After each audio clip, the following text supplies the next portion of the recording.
Hi, welcome to our next episode. So today I have a very inspiring guest called Anne Marie. So welcome, Anne Marie. Thank you so Thank much. thank you so much for coming. And my first question is, who is Anne Marie and what do you do or why do you do what you do in your business and everything that you do? So, as you said, my name is Anne Marie. I'm a coach. I'm an entrepreneur. I have several businesses. Coaching is one of them, and I also am a behavioral specialist. So I help people with their communication and helping them to work better with their customers, with their teams.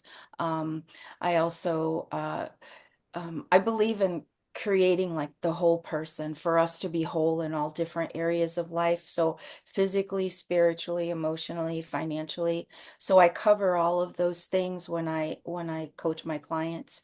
Um, and uh, and I'm just all about having a wellness mindset and self-care for our bodies so that we could not just survive through life and cruise control. Cruise control, when you set it out a car, you're always going the same speed. Um, but that's like survival mode, and I like to teach people how to thrive in life, Mm. to really have the things, not in a monetary way, but to have, good relationships and a good life that they can, be peaceful with. Yeah, thank you. And I want to get into what would be kind of your first, what's the biggest challenge that you've had in your life? Like something that you feel Okay. like is your biggest challenge, and how did you move through that? I've had several challenges in life. So my first big one Mm. was when I was very young, and I was involved in a car accident where there was a rollover, and I had a very bad a spinal injury and brain injury from that accident. So I kind of basically had to teach myself how to walk, how to talk again, how to, I mean, I was talking fine, but just forming sentences and just, being cognizant of things was a little difficult for me for a while, and I suffered a lot with really bad migraines, and I got myself, going again and working and just living life and trying to make sure that because of what happened, that my days counted more. Um, and then later on in life, I um, I had cancer, and so having to learn how to, heal from that because there were multiple surgeries, and just coming back from that and living with this, new body, new way of life kind of thing. Um, so those are the things that I've overcome. I've also had business challenges and things like that. And then um, cancer came not too long before COVID. So it's just kind of repivoting my life to what's best for me to do right now. And I had been coaching for a long time with my business, but it was a different aspect of it. So I shifted the coaching and other businesses to focus more on people that are just going through trauma, going through grief, going through major things in life where they're not sure, what's next for me? What do I do next? What can I, especially as you get older, or like me, you suffer a major catastrophe that just kind of turns the tables on life, and so yeah, those are the major things that have Mm. happened. So Yeah, that's I like to teach people how to come out of those things and how to be strong, you yeah, know. it's so awesome to hear. I'm sure you are an inspiration to everyone that you meet, especially that now you've gone through all of that and you've come out the other side.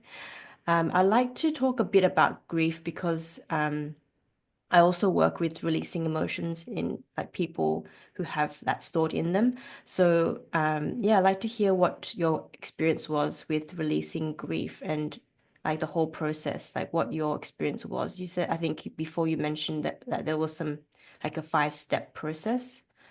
Yeah, there's a basic 5 step. step process to grief that everybody's pretty familiar with. And it's, being angry, denying that it happened, and, going through these steps and then finally accepting it. And so it's okay to go through that, but understanding that, one year we lost um 17 people, family members, and 17 people in 18 months. And so, it was like going from grief to grief to grief for Mm. each Yeah, person. it's huge. Um, Yeah. yes. And Mm. then, one of those people was my dad, who I cared for in my home until he passed away. And so there's not, those steps are great, but if you take those steps and you work through those steps, and you're still in a state of grief and you feel like you haven't moved on, then you know you have to give yourself grace, because not everyone grieves the same. And even if like when I lost all those people, there's honor in a person's life, and each person has a different role that they play in our lives, right? Mhm. So I grieved my father differently than I grieved my mother. You know, I grieved my brother differently than I grieved other people based on the relationship that I Yeah. had. That doesn't mean that there was more grief for one person and less grief for another person, right? It just means that this person had a different effect on your heart. So you're going to need to deal with that a little bit differently than you did other people. Um, and so that being said, just, have mercy with yourself, and allow yourself to, we never get over people. They will always be in our hearts, in our memories, and and just make sure that those memories that you have of those people are a blessing to you, and whatever memories are not a blessing, to release them. Maybe forgive the person, or journal, to get some of your feelings out, so they're not, causing toxic environment in your body. And so for me, grieving means remembering each person, giving a tribute to each person, which down the line is going to be another book, how each of the people who were key people in my life that have passed on, how they affected me, and the legacy that they left for me. So, looking for legacy, looking for, how did that person affect you? And the one thing I want to say is that um, you know, I read the Bible, and in the Bible, um, for grief, there was like a 30-day, uh, how do you say? They were allowed to deeply, deeply grieve for 30 days, right? And so what that did was it allowed the mind, the spirit, and the body to be able to, release those things, the sorrow and all that. But after the 30 days, they were required not to forget the person, not to make like it never happened, but to get to a state in life where y- you've you're moving on. Because when grief is held really tight and you don't get, grieving is different than remembering a person, right? Deep, deep grief can cause very toxic things to happen to your body. And I know people who just cannot move on. And they spend years, Mm. in that sorrow that's not healthy.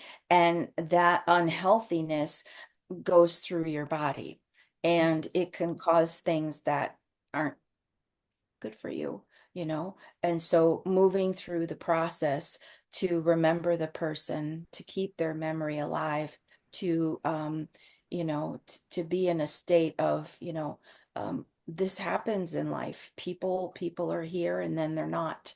Um, and it doesn't make it okay. It doesn't change the fact that you miss them. I used to call my mom a lot when I was cooking. And so sometimes I would to this day, I will be in the kitchen, and I'll want to pick up the phone to call her. So it's just like a habit that I Mm. have from and then I remember I can't call her, you know. So just to be at peace with yourself and not, if you're not, oh, there, you can't say, I need to be over this in 30 days. That's not what happens. It's just giving grace to, it gets better over time because our hearts heal from that. And it's almost like falling, like a wound. The initial shock, the initial pain, and then the wound starts to close up and it starts to heal. The scar is still there, right? For the most part. So you remember what happened, so you remember the person, but you've moved on and you're living life, and hopefully it's a joyful one. But when we refuse things like, recently, I had the experience with some people who were grieving that, it's been years now that this person has passed and they have not moved on.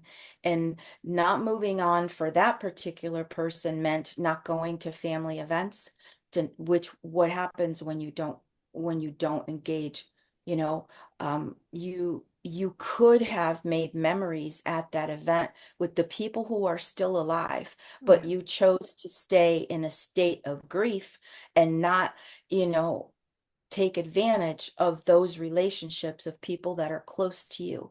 Because as we are social, for the most part, when you're in healthy relationships with people, so as we're social and we take advantage of that social interaction, that heals our hearts. You know, when my dad passed away, uh, he was very ill before he passed, right? So when I was in that mode where take, like the caregiver mode, until he passed away. And then once he passed, it was like, and all of the, when you take that breath, and one of my friends who passed when I said the 17 people, I mean 18 people in the 17 months, I knew her since I was little. And she passed not too long after my dad passed, but she was a physician's assistant. And I remember her saying to me, you know, um, take some time to uh to relax, to refresh yourself, like I say, self-care, because I don't think that you realize from a medical standpoint what you've just gone through, because taking care of someone in that state requires a lot from you. And you just get, for most people, we get into that mode where what we do is not as important as how we care for that person. So our personal things may get put aside. So that being said, my family doesn't live close to me. They're in another state. And so you know, I had the ashes for my dad, and this is a perfect story for this. Um, I when it happened, he was in our home, and I decided that I said to my husband, I don't know how I'm going to handle this. I'm either going to curl up into a ball and do nothing, or I will go into task mode and just do everything I need to do. But that doesn't mean I'm not grieving. Um, one way is not better than the other way, because of whoever you are, you're going to handle it differently, right? Yeah. Some people show no emotion at all. Some people get all. But anyway, after I did everything that I needed to do, um, for him and around the house, it got very, very dark outside. It was only like 4 o'clock in the afternoon, but it started pouring. And all of a sudden, I looked at my husband and I said, "We got to go." And we packed our bags and I went to one of my favorite places. It's near the ocean, and I was there for about 3 days. And that disconnect, especially because he was in the home, helped me to deal with things better, Mm. because he passed. I went away. I had that time. I walked. We were by the ocean. We visited some family and then came back. Um, so when it came time for the memorial, I, had that social piece, right? We're talking about not closing ourselves in. I belonged to a group and I was an administrator at the time, and I had to do all these things. And it was my first outing since my dad passed, because he needed 24/7 care. He couldn't be left alone. After I went to that, It was the weekend of his memorial. That was a Thursday. It was like I got a shot in the arm. All of a sudden, I had this energy that I didn't have before. And the next day, I called my sister and I said, I think I'm going to come up because my friend that I was telling you about, Chris, said to me, just be careful what to do and you do and don't take on too much right now because of all the stress you've been through. But having that shot in the arm, um, you know, my sister is a lot younger than I am. She was the baby. And so I have a different relationship with her. She's my sister, she's my friend, and I'm also part mother because of our age difference. And I said to her, I'm coming. And I got myself there, I drove 15 or 16 hours straight only to stop, get gas, go to the bathroom and get coffee all at the same time because I didn't want to stop too many times, right? And I got there in the morning and that time with my family um just really helped the grieving process because cousins were there, aunts were there, my siblings were there, and it got me through another step of the process. And when you take yourself out of people who love you and continue to grieve on your own, that is not a helpful thing. We do need that quiet time. We do need to set back and take that time to grieve, but it's also good to interact with other people, to share memories of that person, to get through things. Because when Yeah. you don't, bad things will start to happen to your body because that's how your body works. When there's any type of toxic emotions in it, because grief can turn into a toxic emotion in Yeah. your body, then it's Yeah. like poison releasing. Mm. So, Yeah, a lot of the negative emotions like anger, sadness, mhm, um, shame, mhm. fear, it can spiral. So grief is definitely one of those. And uh, thank you so much for sharing because that's such, I mean, I'm sure that you've learned so much because so much has happened in that short period of time. So I was actually curious to know, like, have you, or maybe you haven't, I don't know if you've experienced it or have you heard of people, they've had like near-death experiences and they've seen the other side. So what's your perception or what's your belief around that? I believe that we all go somewhere and it's either good or bad. And so the people who live a good life and I mean, I'm Christian, so I Mm, believe that if you believe in God and you live a godly life, that's where you're going to go. And most of the people for me who passed did live a godly life, and so I have hope in the fact that I'm going to see them again, you know. And the yeah, ones yeah. who did, I still hope I see them. Yeah. But the last minute, I mean, I've had a lot of near-death experiences.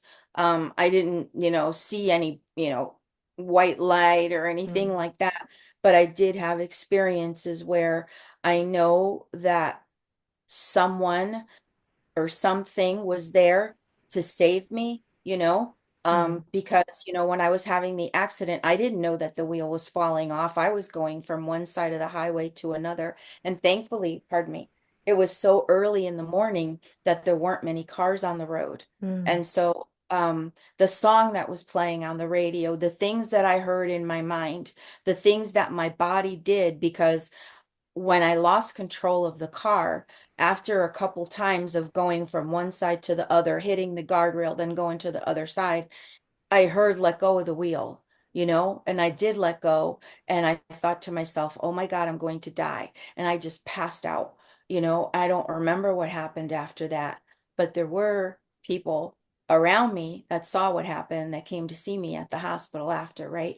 And those people, when I woke up in the car, um, they were there and they said, they heard me and they said, how can we help you? Right? And I'm face down. I can't see the position that I'm in, but I could feel something happening. And I said, if you hold me here and you hold me here, so I don't fall off, I think I'll be okay. And I passed out again. Where I broke the vertebrae, had I not said that, because like here's your vertebrae, right? And here's your spinal cord. The bone went in like this and was an eighth of an inch from severing the spine. And if I had gone over, it would have broken, Mm. right?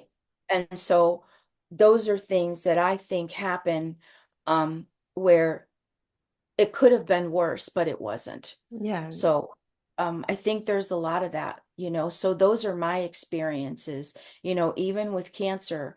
I just knew that I was going to be okay. But my biggest fear, if you will, was the surgery was going, they told me it was going to take about 8 hours. It ended up taking 10. I didn't know that. But um, being out for that amount of time was my concern. And so because God used a friend, because I really didn't tell anybody about it. It was a very personal thing to me, and I didn't come out for almost a year, um, you know, to tell people.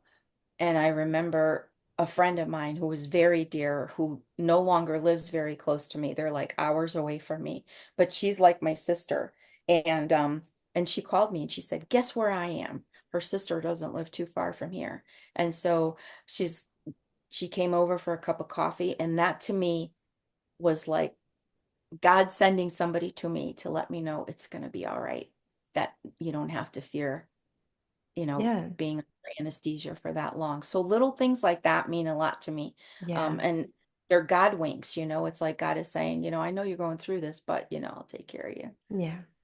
And I love to hear about your experience with healing. So I really want to get into those experiences with, I think you said with the accident, you recovered, you learned how to walk and Yes.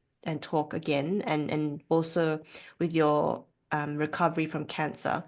Yeah, Mhm. speak a bit more about that. Okay. So your mind is a very powerful thing.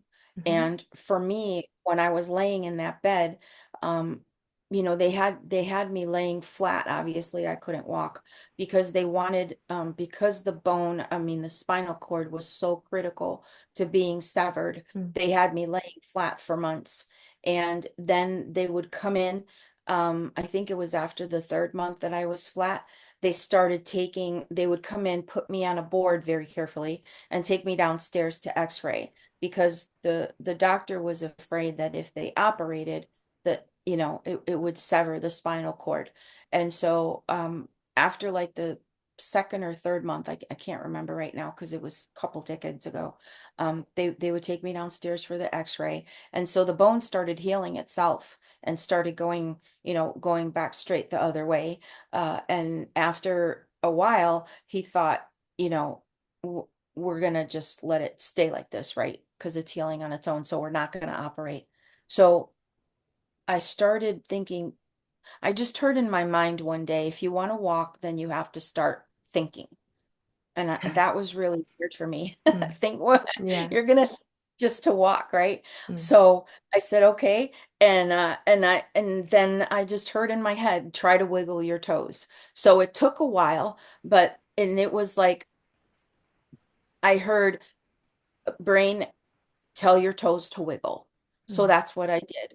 I said, toes wiggle. And I started trying to wiggle my toes. And it took a while, but eventually they wiggled. Then from there, it was like flex your foot. So I started flexing my foot. And then I started, you know how you do with your feet like this for Yeah, your the ankle. ankles, yeah.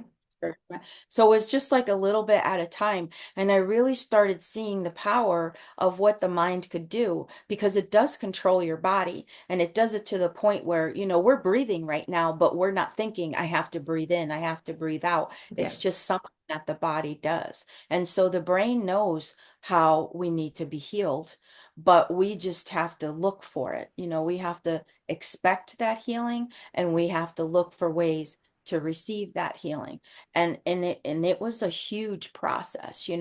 Then it was, because I had been laying down flat for so long, I had to go on an inversion table and just be, before they they actually put me on the floor to try to see if I could walk. So the table helped me with the blood in my body. So it helped me to stand up when I couldn't, right? So I'm on the table. So that was like a form of physical therapy for me, was to be on that table at least once or twice a day. I would get taken down. So now if I go to, I'm standing, but I'm not standing on my own. The table is standing me up.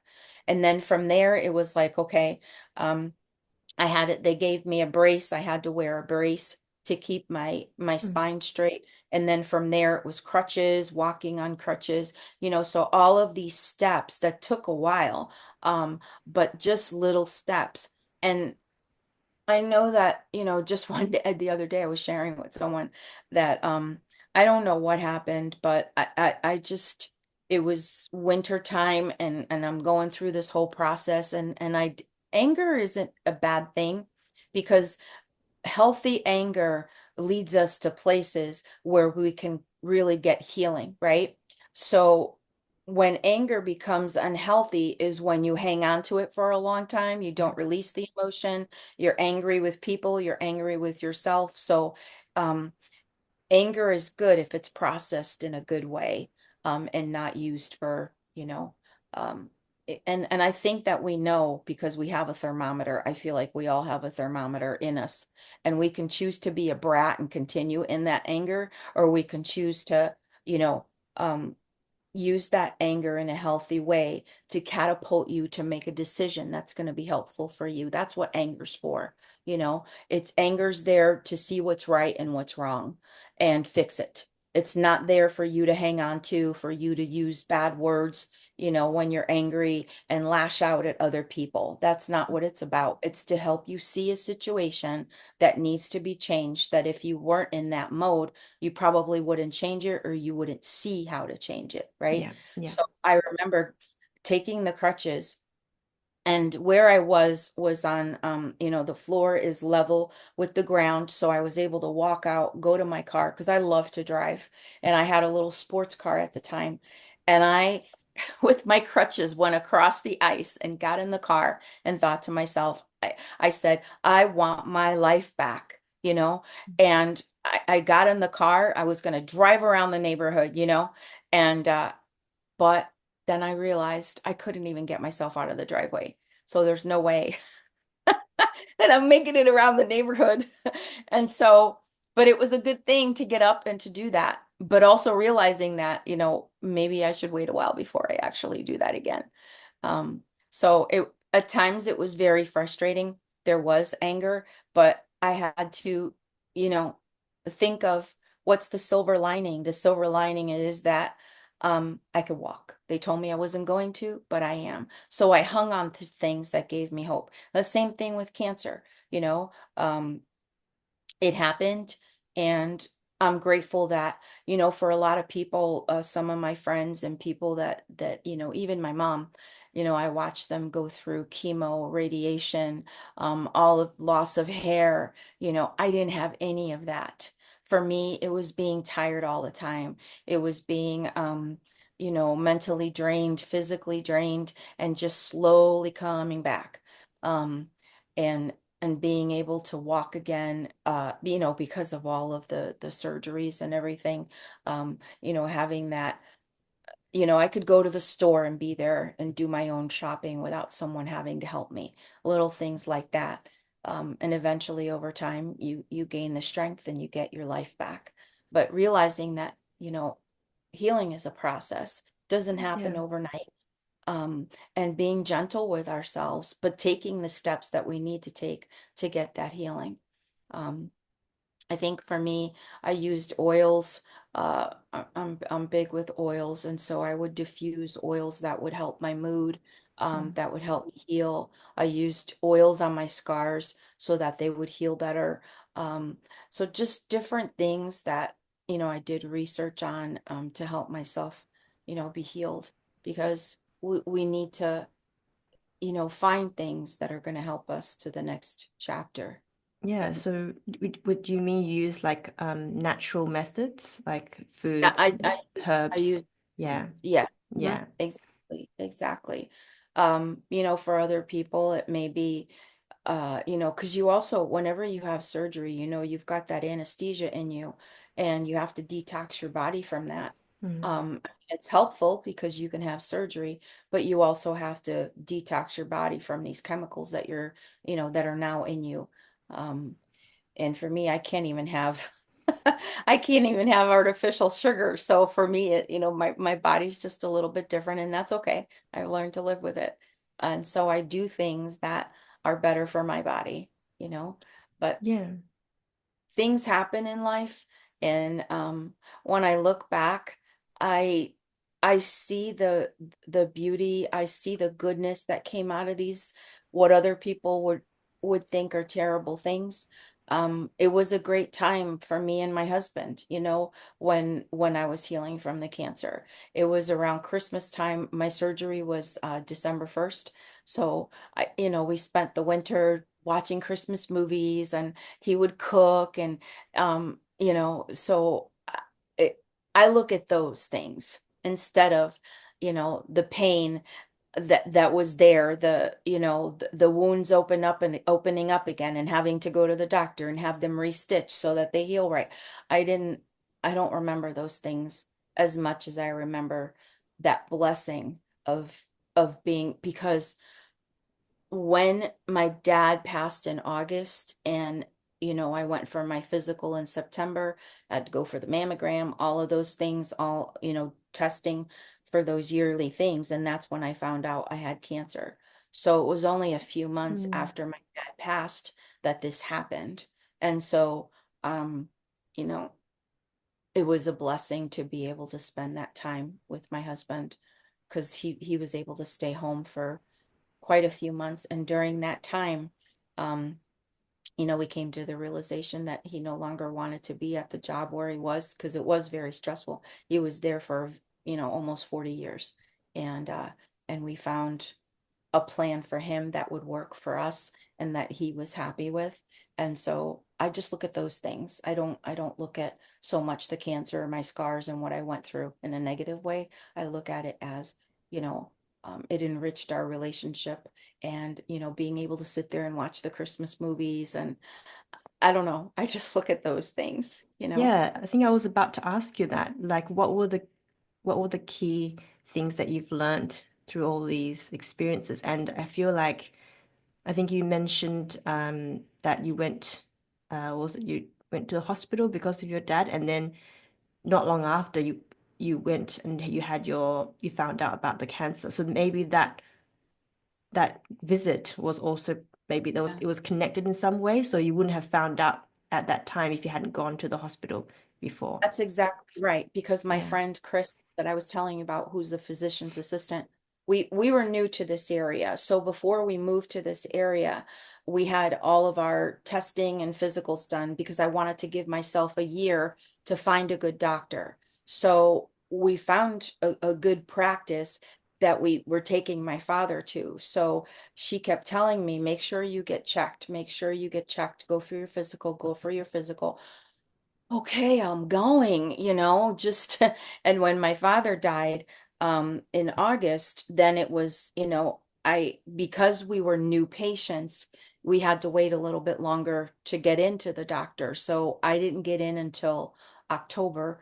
And then right away we scheduled all the tests because those are just normal things that they do here. And when I did go for the test, that's when they found the cancer. And so it was only a few months later, from the time that he passed to, when they found the cancer. And so, uh, Yeah. and I'll share one more thing if it's Mm. okay. Um, like I said, I'm Christian and I love to read the Bible. And I was reading one day and I saw the scripture. I don't remember where it is, but it talked about holding things too close to your breast in a negative way, to where you're holding on to something and something happens to your body because you're in that mode of you haven't let go, right? So when I saw that, I realized that, you know, what happened with my dad was hard. What was going on with my family while Mm. I was Yeah. taking care of my dad was very hard. Yeah. And I think that those were some of the things that I was holding close. So Yeah. that's I talk about that toxic emotion thing Mm. because just in experiencing life, being a good daughter, taking care of my dad, having to deal with my siblings, and what they were going through while I'm taking care of him, those were all things that happen in life. Not all were positive, not all were negative, but somehow I feel that I held on to stuff that I wasn't supposed to be holding on to, and that turned into other things happening within me because there's a lot of chemical stuff that happens in our bodies. And I've done a lot of research, but all of these chemical things have to be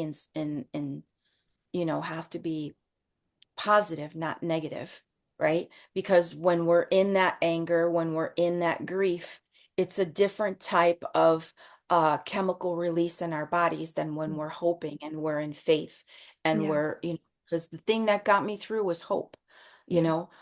I was hoping and believing that I was going to be okay, even though I was going through these things. I was hoping that my dad was going to be okay. I was going to protect his life and I was going to protect his legacy. And to this day, I won't, some people talk about everything that happened to them. I don't think it would serve my dad for me to talk about some of the things that he went through as he was going through this process of dying, you know?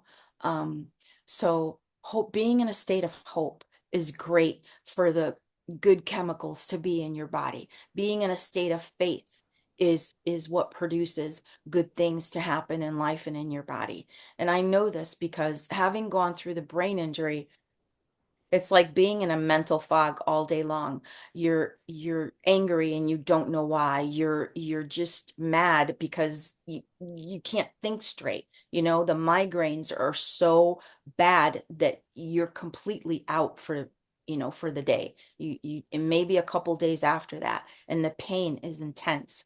And so at that age, I was so young. I thought to my, why is this happening to me? And then when somebody ran a stop sign and hit me, it just jostled everything up all over again. And I'm like, why? What's going on? And I think that those negative emotions in my life, that fear and all of those things, I opened myself to things happening that maybe wouldn't have happened. I don't know. But I now know the difference between my negative emotions and what they produced and my positive emotions and what they're producing now. That's the only way I can yeah. explain because I've Yes, been people, yes, you you know, have. You've been through and like you've used the positive emotions to release the negative, and that's what I was um yeah going to refer to, like the thread throughout all those experiences up until now has been the faith, like you said, the blessings, focusing on the positive, and yeah, that's like such a powerful experience, and to know that now you can go through anything, you can do anything. So I want to and talk to you. Yeah, sorry. Yeah, that's I think that one thing that we need to remember, and for myself, and this is what I experience and how I choose to live. So whenever something happens, I can either choose to look at what was taken away from me, or I can choose to look at what are the blessings that came out of this because I went through this, right? yeah, So you can look at what was taken away, but what was given to you, right? Instead of what was taken away. Like what yeah, was given to me from this experience that is now a positive that I can help others with. That's how I look at stuff that happens now. Is not what was taken away, but what was given and what were some of the skills and blessings that I learned as I went through this. yeah. It's like the when you don't have something, that's when you really appreciate, and that's when you notice, like, wow, that was actually happening for me, and I totally appreciate that now, and I know that that happened because it, like you said, things happen, so then you know that that's not what you want, and you know that you can choose something that you like or that you prefer. So without that contrast, you don't know what's good or what's not so, I mean, not good, but like what you prefer and what you don't prefer. And life is going to happen. So we can either you know, look at it as, it's happening to me, which Mm, it is, but I look at it as it's happening and what's for me, mm, what's for me in this situation that's going to help me down the road. I've always been compassionate towards people, but this makes me more compassionate for people that are going through stuff because, you know, I had a friend that went through some stuff and I went to go see her at the hospital. And because I had gone through the same thing, I was able to share what happened. And even if because for her, like in that particular situation, and it may sound like it's nothing, but to her, it was everything because she, even just laying in a certain position where your body can be at peace, because you've already been there, you can suggest mm, maybe if you turn around and lay this way, it mm, might help. And the hospital people don't know that. But mm. because I went through it, Yeah. and I shared that with her, and she did move that way, and she was like, oh my God, I feel so much better, you know. Mm. So just that one little visit with that one little tip helped her to get through a little bit easier. So you never know the things that you learn and what you're going through that are going to help you and help those around you. That's what Yeah. I choose to pull from these Yeah, things. for sure. And I want to maybe ask about your books. So you said Mhm. you've got three books. Yes, Yeah. What I are have. they about? Okay, so I have three books that I wrote, and two other books that I have a chapter in. It, uh, it was like an anthology, so there was multiple authors in the other books, which I helped to edit and bring to publish. So, but my personal ones, they're actually behind me, Mm, are a wellness and mindset journey. And it's 31 days to a stable Christmas because the holidays can, like we were talking about before, with family and friends and stuff, they can be toxic sometimes and they can be stressful because so much is required from us and expected from us. So just to help you through the holiday season mentally and, emotionally. And then the second one that I wrote is Esther, which is a heroine in the Bible. There's a book in the Bible called Esther, who became queen, and then her people, the Jewish people, were going to be executed, and she helped in them not being executed. So she had to take the fear that she had and take the next step and help where she could. And that's also all about self-care because one of the things that they had to do back then, uh, before they went into the king, it was a 1 year process of oils and lotions and things like that so that their bodies could be ready for, going into the king. So I talk about that whole self-care process. Um, and it takes time to become who we are. Uh, and then the third one was Diary of a Fat and Mourning Post-Pandemic Woman. And that's the book that I talk about grief a lot, losing my brother and how I got through the grief and was able to keep my mental, state, and also, food addiction, drug addiction, and stuff like that, how to help to come out of that. Because it's a daily thing that we have to get, you don't just get through it and you're done for the rest of your life. It's something that you deal with on a regular basis and you just, work through that. yeah, thank you so much for sharing. I think the last one is where do people find you if they're interested in checking out your books and working with you? Where's the best Okay. place? Everything is on my website, wethriveatlife.com. So all of my books are there, my courses are there, and our publishing things are there. So we also, me and a colleague, uh, just started helping aspiring authors to get their books out. So we come from the beginning to help you write the book, um, sort through your ideas, get them on paper, and then get them to print. Okay, great. Thank you so much, Anne. I know you've inspired so many people, and thank you for being a beacon of hope and light. Thank you.